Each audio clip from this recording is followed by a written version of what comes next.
Hello friends, welcome back to my YouTube channel. और इस video में हम देखेंगे कि अपाचे में यूएसडी फोक्स मतलब अपसाइड डाउन फोक्स कैसे इंस्टॉल करते हैं। तो चलिए वीडियो स्टार्ट करते हैं।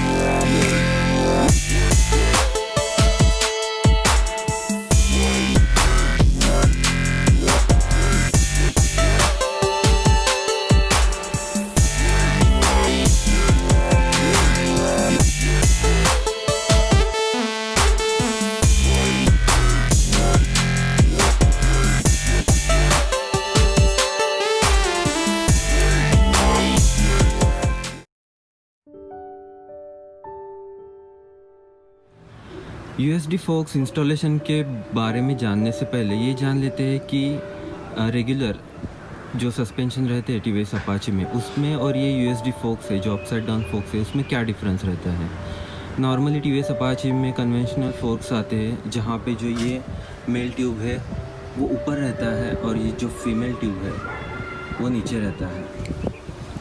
टीवीएस अपाचे में 105 mm के कन्वेंशनल फोक्स आते हैं और यहाँ पे देखा जाए जो केटीएम के यूएसडी फोक्स है वो 42 mm के अपसाइड डाउन फोक्स है जिनको हम यूएसडी भी कहते हैं। यूएसडी फोक्स का एडवांटेज ये होता है जो हेवी पार्ट है ये वाला वो ट्रिपल क्लैम्प को कनेक्टेड रहता है और जो अपना कनेक्टिंग पार्ट रहता है गाड़ी का कनेक्टिंग पॉइंट जो है टायर और रोड के बीच में वहाँ का जो लोड है वहाँ का जो अनस्प्रंग वेट है वो ऊपर चला जाता है जिसकी वजह से आपको बाइक चलाते समय बहुत अच्छा स्टेबिलिटी आ जाता है। हाई स्पीड पे भी आपका कंट्रोल बनाए रखता है। नेशनल फोक्स के कंपैरिजन में यूएसडी फोक्स थोड़े से हार्ड रहते हैं।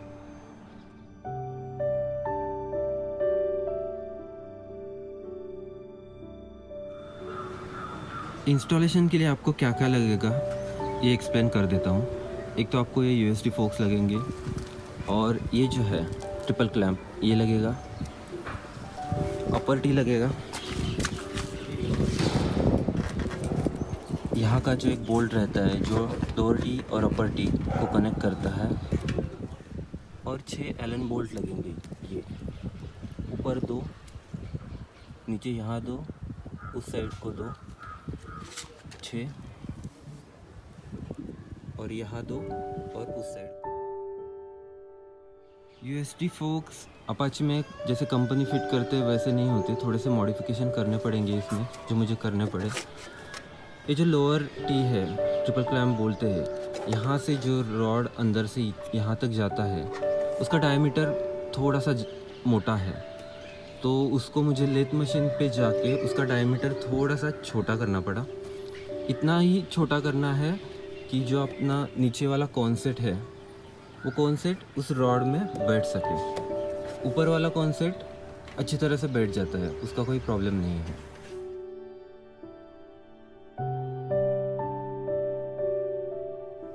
जैसे ये अपाची का चेसी है तो हमें अपाची के ही कॉन्सेट यूज़ करने पड़े सो दैट कोई स्टीयरिंग में प्रॉब्लम ना हो। जैसे ही ये वाला रॉड आपका छोटा हो जाएगा आपको ये ट्रिपल क्लैम्प यहाँ पे बिठाना है बॉल बेरिंग के साथ, कॉन्सेट के साथ जो यहाँ पे आ जाता है। यहाँ का एक कॉन्सेट लग जाता है और यहाँ का जो नट है ये बोल्ट है जो लोअर ट्रिपल क्लैम्प है लोअर टी मतलब और जो अपर टी है उसको कनेक्ट करता है। यहाँ पे एक्चुअली केटीएम का जो बोल्ट आता है वो नहीं मिला है मुझे, लेकिन ये RS200 का यहाँ पे बैठ जाता है और ये इजीली अवेलेबल रहता है।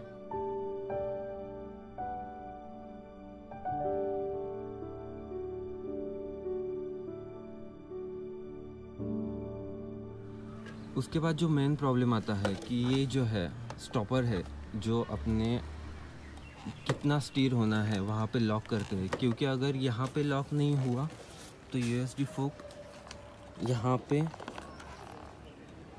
पे घिसने लगता है। तो हमें वो भी ध्यान रखना है कि ये जो मैंने स्टॉपर लगाया है, ये यहाँ पे मैंने वेल्डिंग किया है कि हैंडल को पता चले कि कहाँ पे रुकना है। सो वो एक केयरफुली अपने को करना है कि कहाँ तक उसको वेल्ड करना है, कि जिसकी वजह से ये हैंडल जो घूम रहा है, स्टीयरिंग जो हो रहा है, वो यहाँ पे जाके लॉक हो सके। थोड़ा सा क्लोजअप दे देता हूँ तो आपको समझ में आ जाएगा। और एक जो बात है वो है हैंडल लॉक की। हैंडल लॉक को भी जो अपना एग्जिस्टिंग लॉक है उसको निकाल के थोड़ी अलग जगह पे आपको ऐसी तरह वेल्ड करना है कि आपका हैंडल लॉक हो सके। मैं आपको दिखा देता हूँ उस साइड से।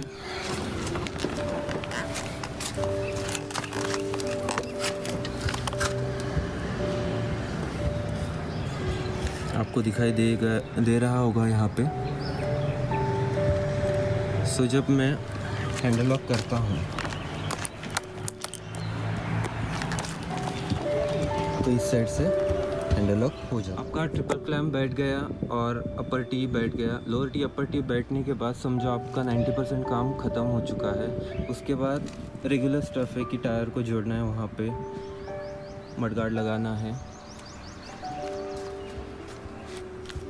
ये वाले क्लैंप लगाने हैं, उस पर हैंडल बार बिठाना है। उसके लिए भी मैं नया वीडियो बनाऊंगा कि हैंडल बार कौन सा है और कैसे बिठाना है। थोड़ा सा ट्रिकी रहता है कि ये हेडलाइट यहाँ पे बिठाना है, क्योंकि ये लोअर टी और अपर टी KTM 200 के है। सो एंड ये जो हेडलाइट है वो KTM 250 का है। सो थोड़ा सा जुगाड़ मुझे करना पड़ा उसको बिठाने के लिए। वो मैं आपको नेक्स्ट वीडियो में बता दूंगा कि 250 का हेडलाइट कैसे बिठाना है KTM 200 में या फिर अपाची में, अगर आपने ये मॉडिफिकेशंस किए हैं तो।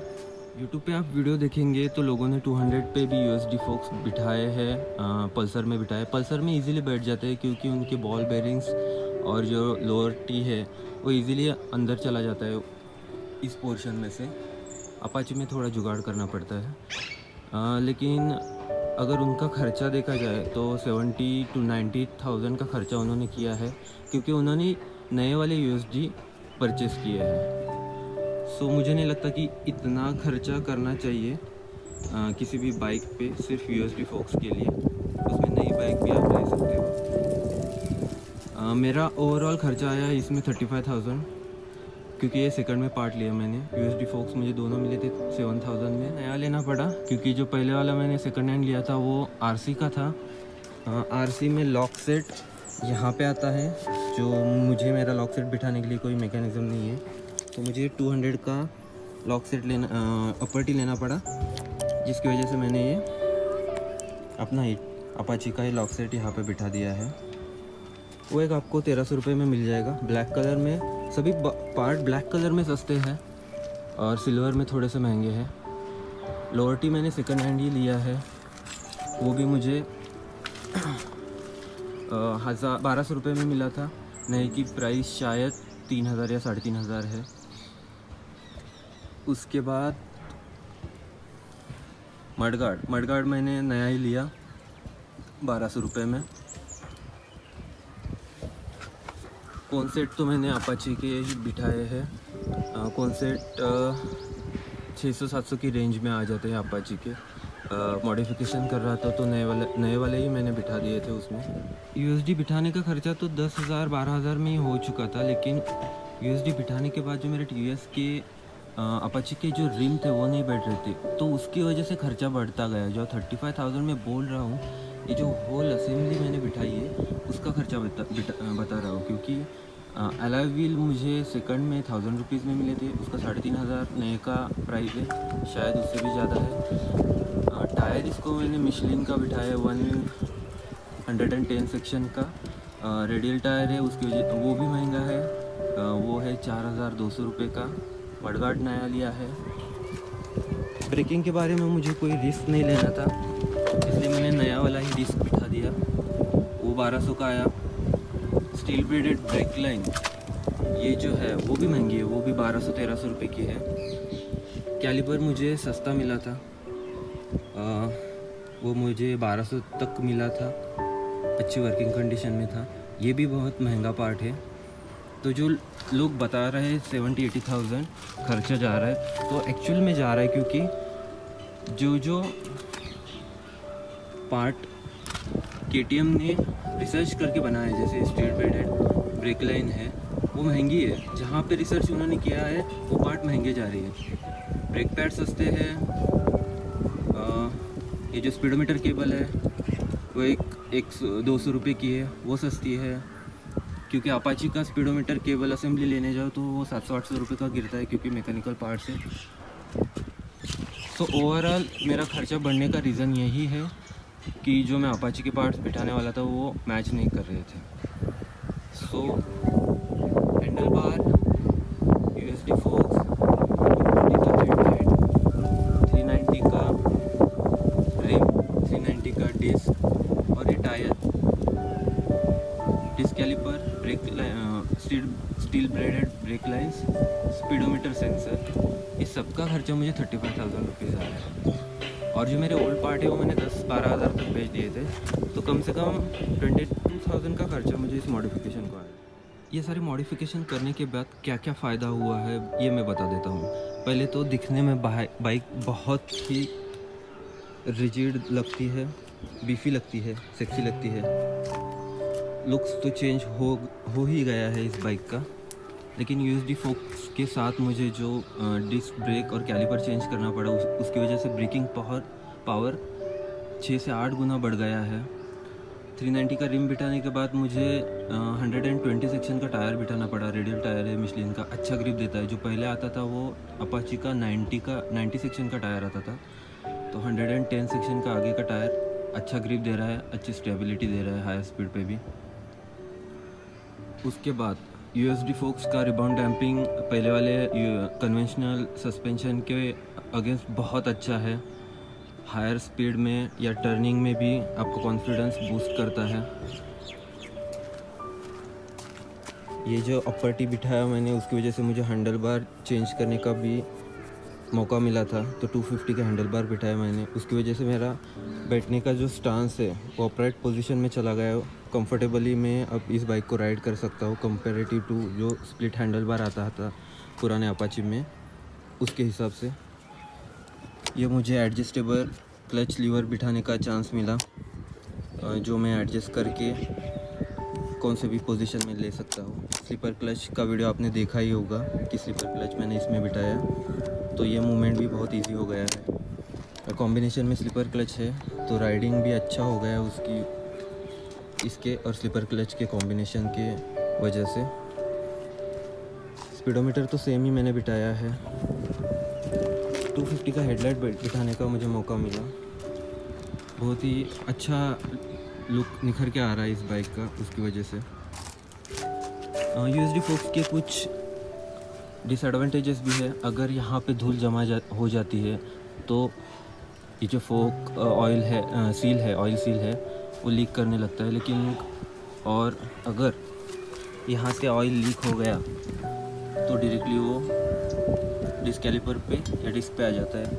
लेकिन आप रेगुलर मेंटेनेंस करेंगे तो कोई प्रॉब्लम नहीं है। उतना तो डिसएडवांटेज हम एडजस्ट कर ही सकते हैं इस मॉडिफिकेशन के लिए। मैंने और भी मॉडिफिकेशन के वीडियोस डाले हैं मेरे चैनल मॉडिफायर में, जिसका लिंक आपको यहाँ पे दिखाई देगा। प्लीज़ वहाँ पे क्लिक करिए, वीडियो देखिए। ये वीडियो कैसा लगा आप मुझे कमेंट में प्लीज़ बताइए। मेरे वीडियो को प्लीज़ प्लीज़ प्लीज़ लाइक कीजिए, मेरे चैनल को सब्सक्राइब कीजिए, अपने दोस्तों में ये वीडियो शेयर कीजिए, और घर पर रहिए, सेफ रहिए। Thank you.